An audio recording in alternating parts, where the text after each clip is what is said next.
우리에게 주시는 말씀은 민수기 5장 1절부터 10절까지입니다. 여호와께서 모세에게 말씀하여 이르시되 이스라엘 자손에게 명령하여 모든 나병 환자와 유출증이 있는 자와 주검으로 부정하게 된 자를 다 진영 밖으로 내보내되 남녀를 막론하고 다 진영 밖으로 내보내어 그들이 진영을 더럽히게 하지 말라. 내가 그 진영 가운데에 거하느니라 하시매 이스라엘 자손이 그같이 행하여 그들을 진영 밖으로 내보냈으니 곧 여호와께서 모세에게 이르신 대로 이스라엘 자손이 행하였더라. 여호와께서 모세에게 말씀하여 이르시되 이스라엘 자손에게 이르라. 남자나 여자나 사람들이 범하는 죄를 범하여 여호와께 거역함으로 죄를 지으면 그 지은 죄를 자복하고 그 죄값을 온전히 갚되 5분의 1을 더하여 그가 죄를 지었던 그 사람에게 돌려줄 것이요 만일 죄값을 받을 만한 친척이 없으면 그 죄값을 여호와께 드려 제사장에게로 돌릴 것이니 이는 그를 위하여 속죄할 속죄의 순양과 함께 돌릴 것이니라. 이스라엘 자손이 거제로 제사장에게 가져오는 모든 성물은 그의 것이 될 것이라. 각 사람이 구별한 물건은 그의 것이 되나니 누구든지 제사장에게 주는 것은 그의 것이 되느니라. 아멘.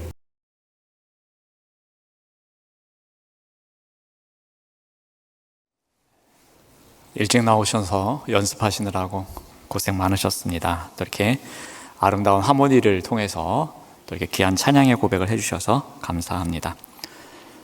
이 찬양을 들을 때마다 이렇게 느끼는 건데요. 그 마지막 가사 한 말이 그렇잖아요. 오늘은 이곳, 내일은 저곳, 주 복음 전하리라는 그 고백.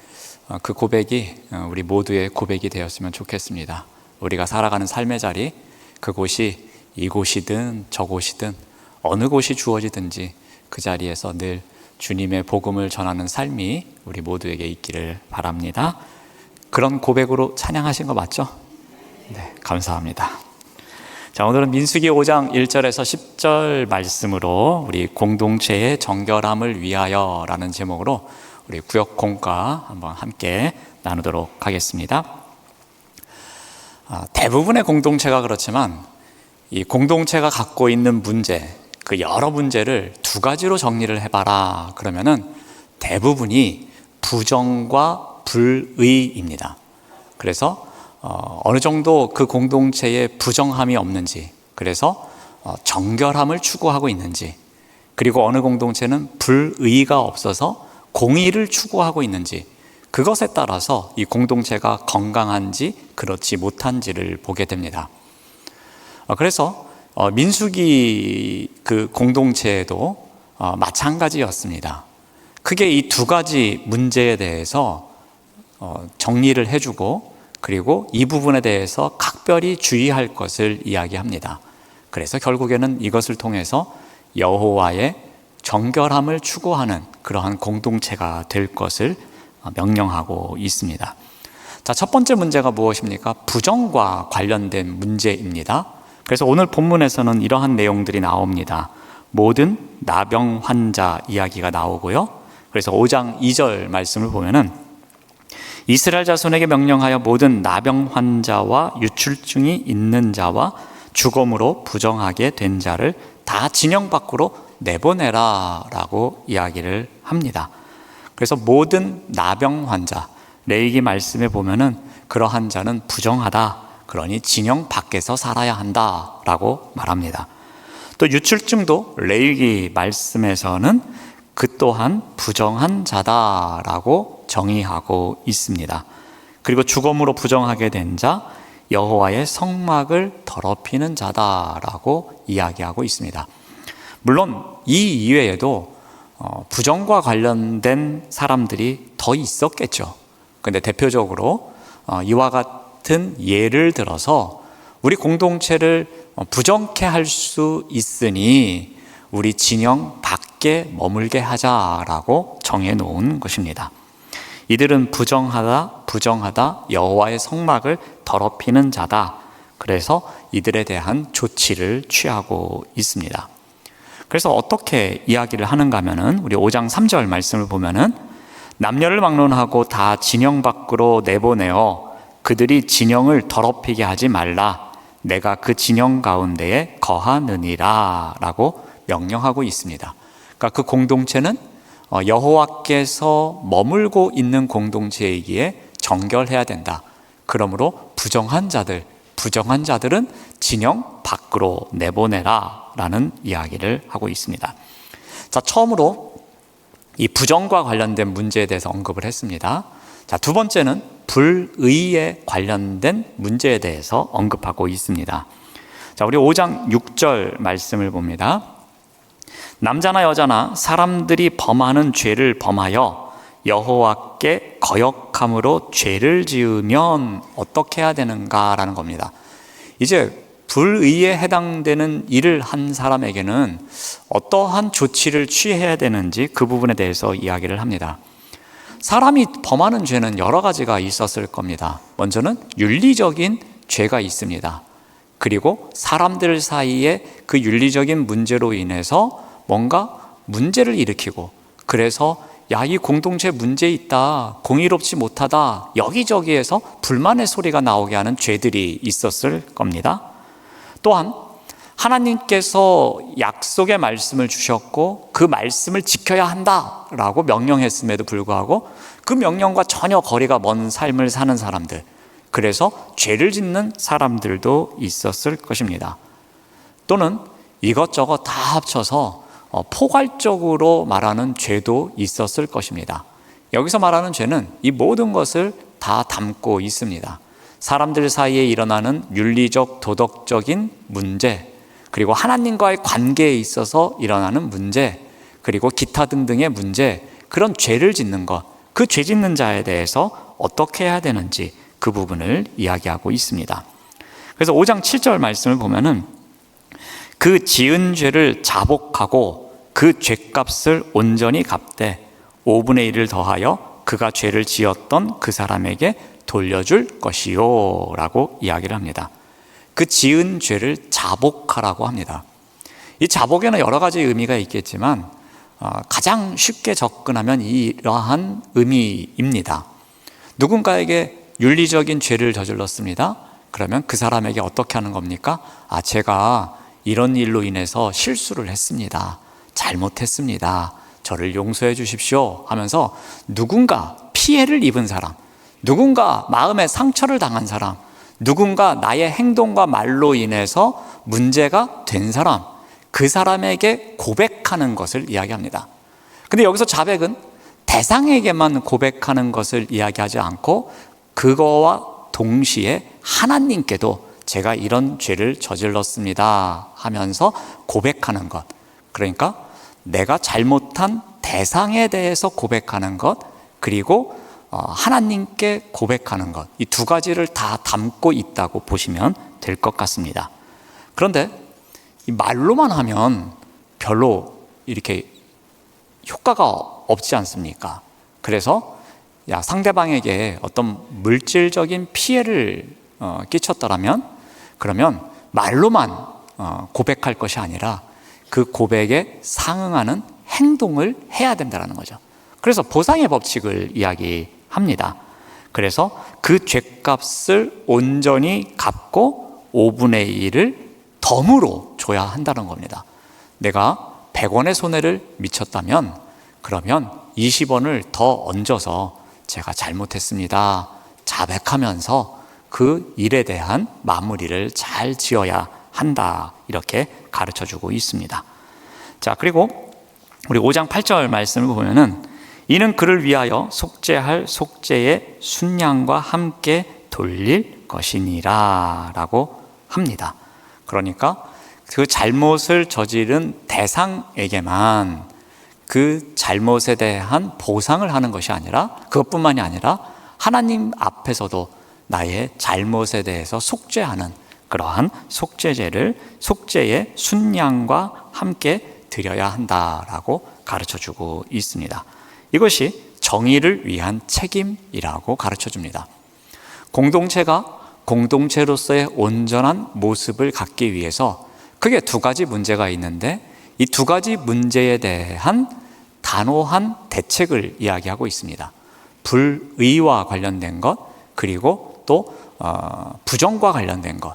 그래서 부정과 관련된 것은 여호와께서 함께 하시는 곳이기에 그곳을 거룩하게 정결하게 유지해야 하니 그 부정에 해당되는 자들을 진 밖으로 내보내는 것, 이 부분이 처방이었고요. 두 번째로 불의를 행하는 것, 그러면 대상이 있을 것 아닙니까? 그 대상에 대해서 온전히 보상하는 것. 그런데 그것으로 끝나는 것이 아니라 자백이라는 정의에 나오듯이 상대방만이 아닌 하나님께 대해서도 자신의 잘못을 고백할 줄 아는 것. 그런데 고백에서 끝나면 안 되고 말로만 해서는 안 되고 행함이 있어야 한다는 것. 그래서 5분의 1을 덤으로 주는 것, 그리고 하나님께 속죄의 제물을 드리는 것, 이 부분에 대해서 언급하고 있습니다.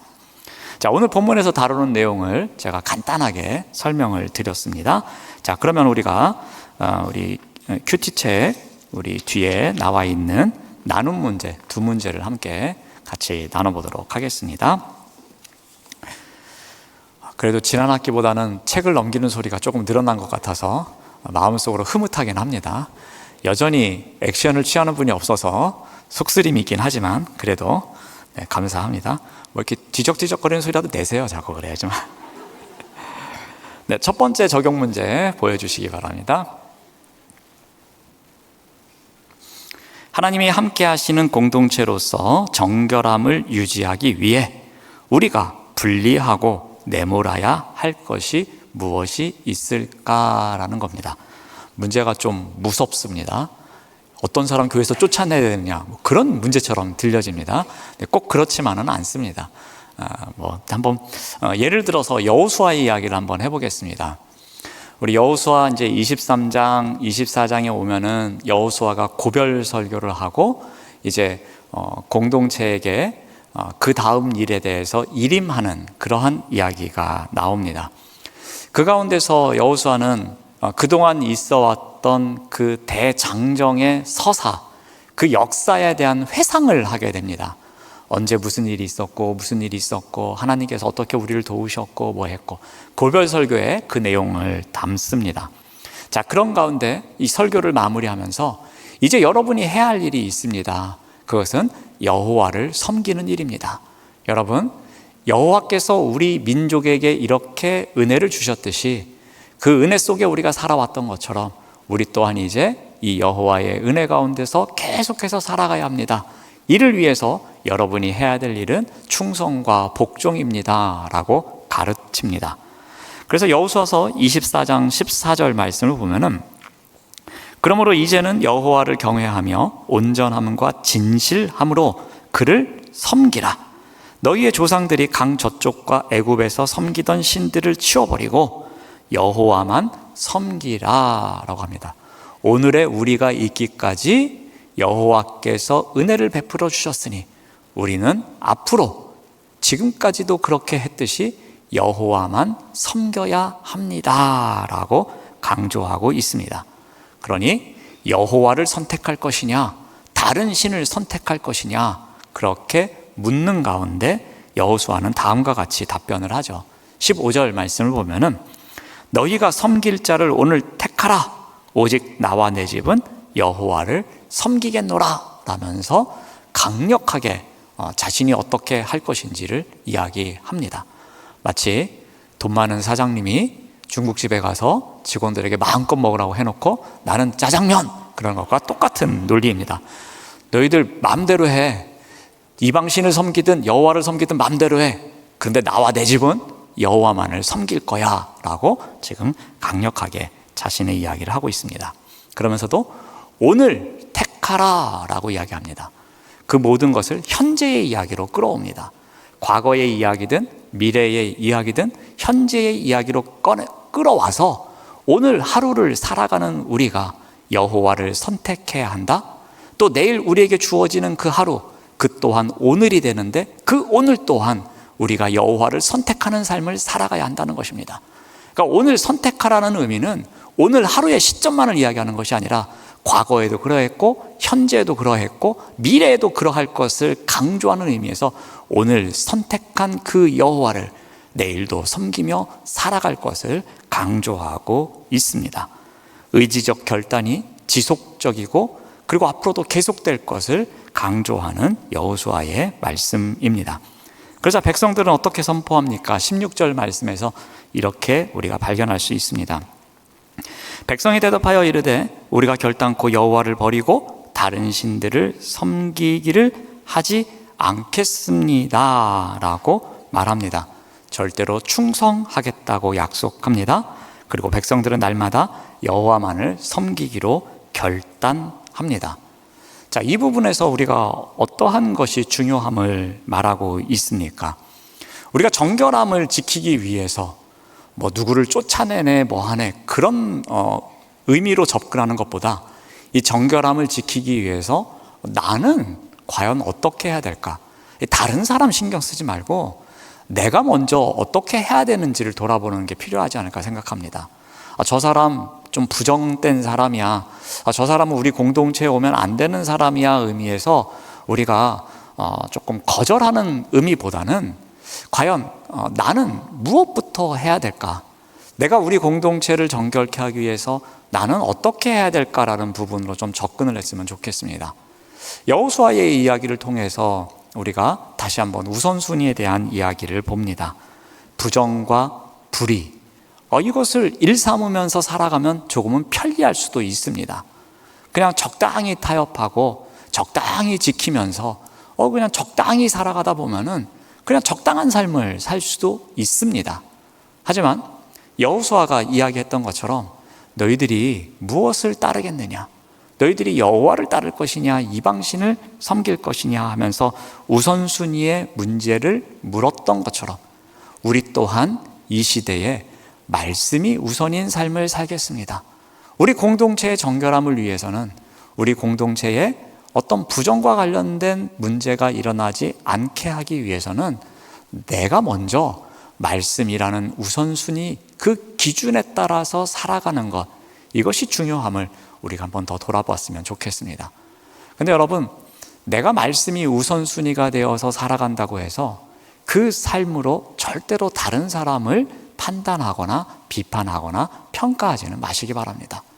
내가 말씀이 우선순위가 되어서 내가 부정과는 거리가 먼 삶을 살아간다고 해서 저 사람은 말씀이 우선이 안 돼서 부정된 삶을 살아가고 있어, 저 사람은 이런 게 문제야 라고 판단한다면 그 또한 오늘 우리가 말씀을 통해서 본 것과는 조금 다른 의미가 아닐까 생각을 합니다.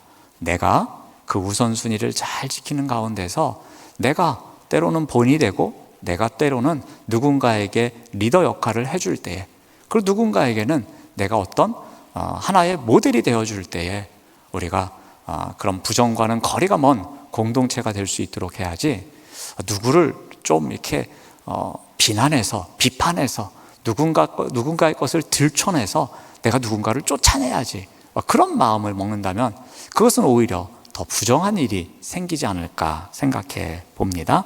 그래서 우리가 오늘을 살아갈 때 그 우선순위가 무엇인지, 내가 배우고 있는 말씀, 내가 묵상하고 있는 그 말씀이 언제나 나에게 기준이 되어서 그 부정에 대해서 내가 쉽게 타협하지 않는 그런 삶을 살아가고자 노력할 때, 정결함을 위해서 내가 그렇게 살아가고자 노력할 때 그런 삶을 살아가는 사람들이 많아지는 공동체가 더욱 건강한 공동체가 아닌가 생각해 봅니다. 자, 두 번째 적용 문제로 넘어갑니다. 자, 내가 하나님 앞에서 회개하고 이웃에게 용서를 구할 일이 있나요? 어떤 방법으로 용서를 구하는 게 좋은지 나누어 봅시다 라고 합니다. 우리 첫 번째 적용 문제는 부정과 관련된 것이었습니다. 우리 두 번째 적용 문제는 불의와 관련된 문제라고 보시면 되겠습니다. 그래서 불의가 일어났을 때, 그런데 내가 그렇게 했을 때에, 그렇다면 나는 그 불의를 해결하기 위해서 어떻게 용서를 구하는가라는 겁니다. 20%를 더해서 가져다 주고 내가 이만큼 줬으니까 나는 말씀에 나오는 도리 다 했어, 그러니까 너는 이제 나 용서해 주면 돼, 그런 용서를 우리가 구합니까? 아니면 정말 어떤 용서를 구할까라는 이야기입니다.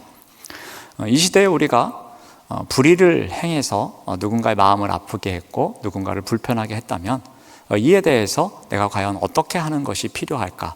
우리 말씀을 통해서 봤던 것처럼 자백이라는 것, 매우 중요함을 우리가 이야기를 합니다. 이것을 요즘 표현으로 바꾸면 사과라고 할 수도 있겠습니다. 우리 책 가운데 5가지 사과의 언어라는 책이 있습니다. 5가지 사랑의 언어라는 책 굉장히 유명한데요. 이 사과의 언어라는 책도 그 저자가 또 써서 출판을 했는데 인기가 없어서 이 책은 절판이 아니라 뭐죠? 하여튼간 지금은 팔지 않고 있습니다. 자, 그런데 이 5가지 사과의 언어에서 단계가 있는데요. 마지막에 하는 게 뭐냐면은 용서해 주세요입니다. 그러니까 처음에는 미안, 내가 잘못했어. 뭐 또 어떻게 보상해 줄까요? 다시는 안 그럴게요.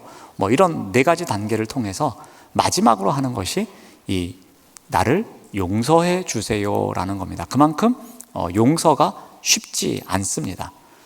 여러분, 뭐 이렇게 우리가 성경에서 늘 용서에 대한 이야기를 배우고 또 설교 시간에도 여러 번 듣고 그러니까 용서, 그거 뭐 그냥 해야지. 그러니까 그리스도인이니까 뭐 해야 되는 거 아닌가라고 생각을 하지만 용서가 결코 쉬운 것이 아닙니다.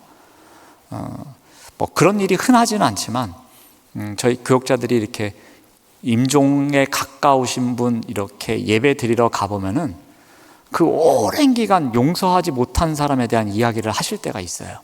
내가 우리 며느리를 용서 못했고, 내가 우리 남편을 용서를 못했고, 내가 뭐 이웃집에 누구를 용서 못했고, 뭐 어떤 누구를 용서 못했다는 이야기를 하시면서 그 사람을 좀 더 내가 일찍 용서하고 그 사람과 좀 잘 지냈으면 좋았을 텐데 뭐 이런 말씀하시는 분들도 있으십니다.